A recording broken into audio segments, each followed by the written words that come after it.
Hello guys, কেমন আছেন আপনারা সবাই? আপনাদেরকে একটা জিনিস দেখাচ্ছি। এটা আমার বাইক পালসার 150।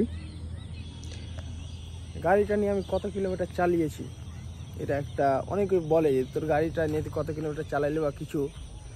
আমি আপনাদেরকে জিনিসটা দেখাচ্ছি, গাড়িটা নিয়ে কত কিলোমিটার চালালাম আমি।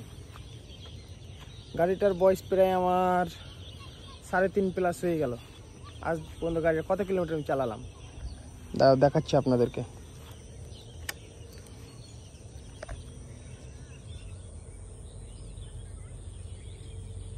এই যে দেখে নাও কত কিলোমিটার চালিয়েছি।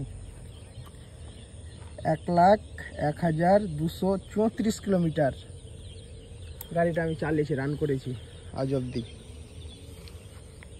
দেখে নাও, দেখতে পাচ্ছ? এই যে কিলোমিটার 1,01,234 কিলোমিটার গাড়িটা চলেছে পর্যন্ত, বুঝলা? তো সবাই কমেন্ট করবেন আজ পর্যন্ত 3.5 বছরের মধ্যে কে এত কিলোমিটার গাড়িটা রান করেছে।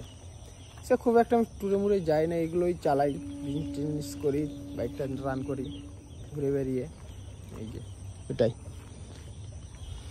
তো ঠিক আছে, টাটা বাই।